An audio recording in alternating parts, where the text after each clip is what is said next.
This chapter begins with a long list of really horrific acts of violence that have taken place in our society over the past several years.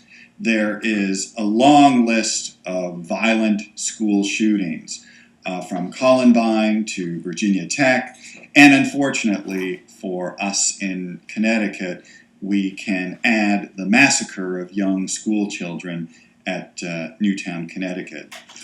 Every time that one of these acts of violence occurs, it raises the question, why?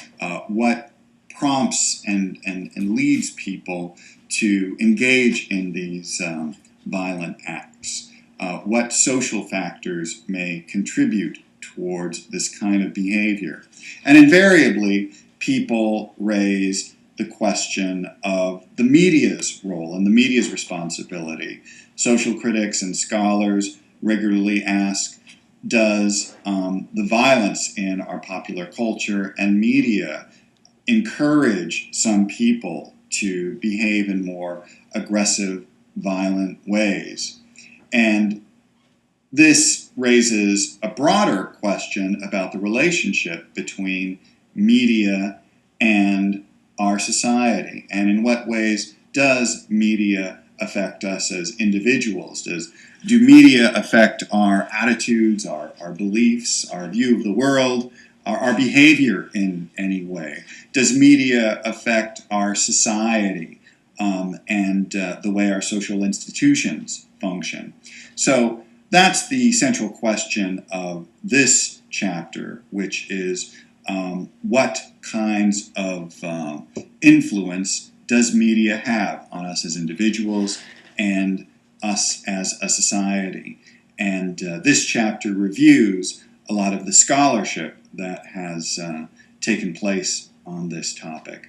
As we're talking about this question, I want you to think about which of these theories or ideas seem more plausible to you about the relationship between media and society, and what theories or concepts seem rather implausible or questionable to you. So we'll have a broader discussion about that.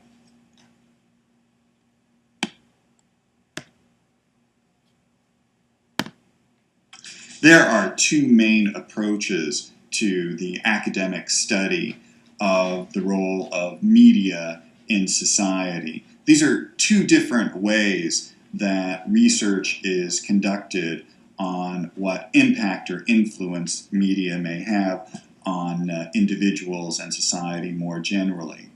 The first main approach, media effects research, is grounded and based more in the traditional social sciences and relies on research methods from those disciplines like sociology or political science. This kind of research relies on methods like surveys, experiments, and quantitative content analysis. The goal of media effects research is to examine and explain the impact and influence of media on individuals and society.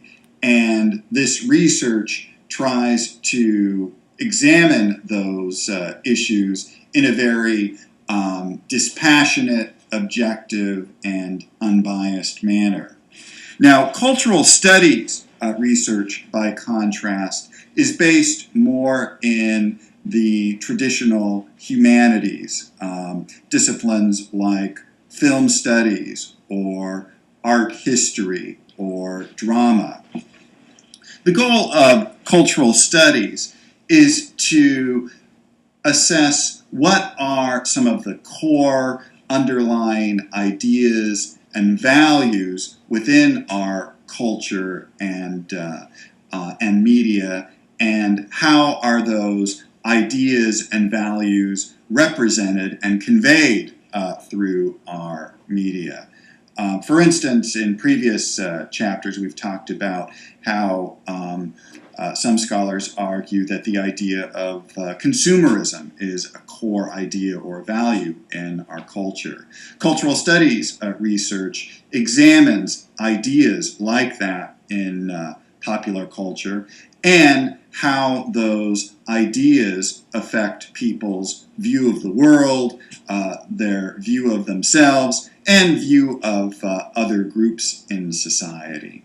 So again, media effects research tries to be much more objective, focused on traditional research methods like surveys and experiments. Cultural studies, much more subjective, again trying to figure out what are some of the core values of our society.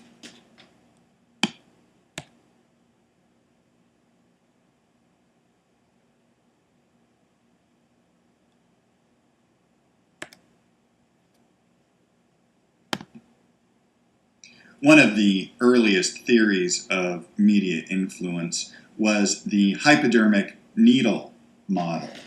This theory argued that media are extremely powerful and influential, and that any ideas that are portrayed in media will influence people in a very direct and powerful manner.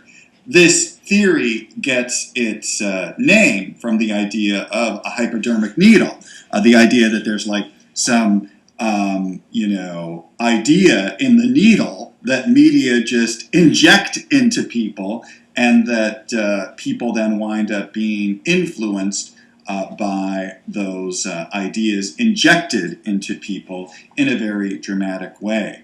Now, there wasn't a lot of systematic research to support this idea of the hypodermic needle model of media influence, but rather it was supported by anecdotal evidence early on in the early 1900s, and also during the two world wars. In World War II, some observers noted that governments seem to be pretty effective with propaganda campaigns. So governments like Germany would convey certain views, like the idea that Jewish people were somehow evil and corrupt, and the idea that Germans accepted those ideas as true seemed to provide some anecdotal support for the hypodermic needle. Now, this early model was later heavily criticized as being overly simplistic, and some scholars argued that it didn't really take into account other social factors that might affect people's views, such as the role of somebody's friends or parents or teachers.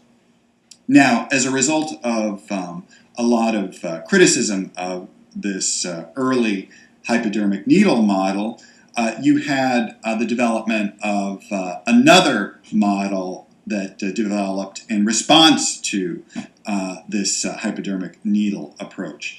This later perspective, called the minimal effects model, really challenged the idea that media were all powerful, and as the name suggests, argued that media had very limited effects on people, right? That there were other things in people's lives that influenced their views and ideas. This minimal effects model also argued that individuals were not just these passive sponges that would absorb all of these ideas from media in a very passive way. Rather, researchers associated with this minimal effects model argued that people were much more engaged and active in their use of media. And there were two concepts that were central to this minimal effects model. One was this idea of selective exposure.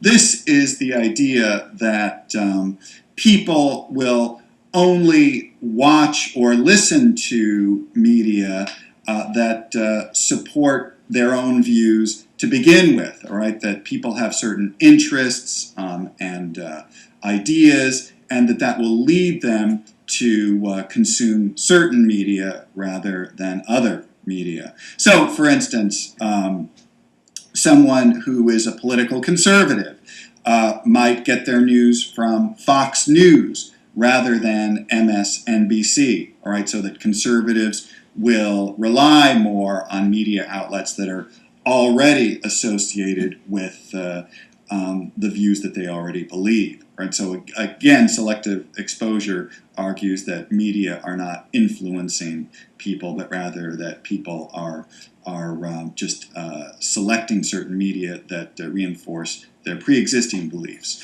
A related concept is the idea of selective retention, right? This is the idea that whatever media people watch or listen to or read, they're only going to remember certain aspects of that media content or ideas presented, and what they remember or selectively retain will be that portion of the media content that tends to support what they already believe. All right, so that whatever a person watches or reads in media is going to simply support their pre-existing beliefs.